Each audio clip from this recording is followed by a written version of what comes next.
रावण, रामायण का एक अद्वितीय पात्र। भारतीय इतिहास और मिथकों में रावण का नाम एक ऐसे चरित्र के रूप में उभरता है जिसने सदियों से लोगों को अपने ज्ञान, शक्ति और कूटनीति से चकित किया है। रामायण में उनका चित्रण एक अहंकारी राजा के रूप में होता है, परंतु उनकी विद्वता और ताकत ने उन्हें एक ऐतिहासिक और रहस्यमयी पात्र बना दिया है। आइए इस ब्लॉग में हम रावण के जीवन और उसके अनोखे पहलुओं को जानने की कोशिश करते हैं। रावण कौन था? रावण लंका के राजा और एक महान शिवभक्त थे। उनकी गिनती महापंडितों में होती थी और वे ब्रह्मा के परपोते थे। रावण की छवि एक शक्तिशाली लेकिन अहंकारी शासक के रूप में उभरती है, जिन्होंने न केवल भारत बल्कि पूरे जम्बूद्वीप पर राज किया। रावण के ज्ञान की बातें। रावण, जिसे लंका का महान राजा कहा जाता है, वास्तव में एक अद्वितीय व्यक्तित्व का मालिक था। उन्होंने विमान शास्त्र, नौसेना, युद्ध कला और अन्य सैन्य रणनीतियों में महारत हासिल की थी।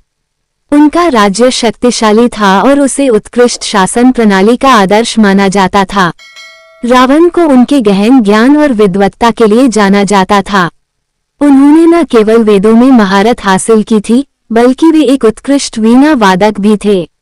वे वेदों, आयुर्वेद, ज्योतिष और संगीत के ज्ञानी थे। उनके द्वारा रचित शिव तांडव स्तोत्रम आज भी संगीत और आध्यात्मिकता की दुनिया में एक महत्वपूर्ण कृति मानी जाती है। उनकी बुद्धिमत्ता का आदर विश्व भर में किया जाता है। रावण और भगवान विष्णु का संबंध। श्रीमद्भागवत पुराण के अनुसार रावण का पिछला जन्म भगवान विष्णु के बैकुंठ धाम के द्वारपाल के रूप में था, जिनका नाम जय था।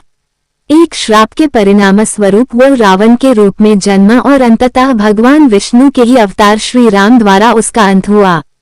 रावण का पारिवारिक परिचय। रावण ऋषि विश्रवा के पुत्र थे और उनकी माता का नाम कैकसी था।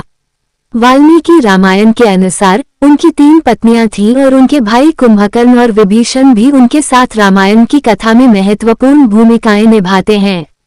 रावण के अन्य जन्म। रावण का जन्म ऋषि विश्रवा और कैकसी के घर हुआ था।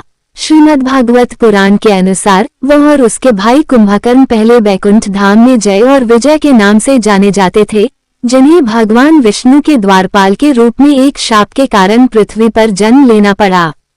पुराणों के अनुसार रावण हिरण्याक्ष और हिरण्यकशिपु के रूप में भी जन्मा था, जिन्हें भगवान विष्णु के अवतारों ने पराजित किया था। इस प्रकार उनकी कहानी में कई जन्मों के संघर्ष और कर्मों का लेखा जोखा मिलता है। रावण की शक्तियां और अहंकार।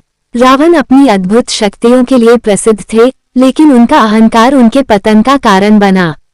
उन्होंने अपनी शक्तियों का उपयोग करके देवताओं को भी पराजित किया और संसार में अपना आतंक मचाया।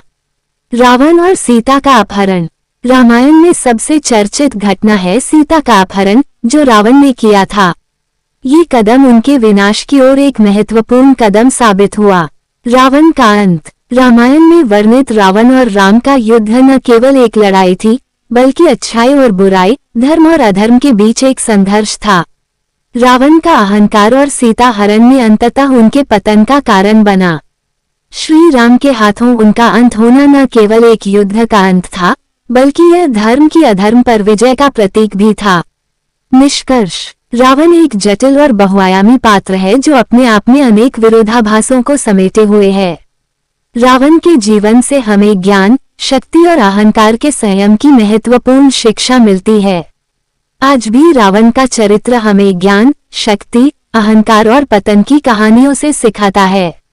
वो एक ऐसे पात्र के रूप में सामने आते हैं जो अपनी अद्वितीय क्षमताओं का उपयोग सही दिशा में न करके विनाश की ओर बढ़ता है।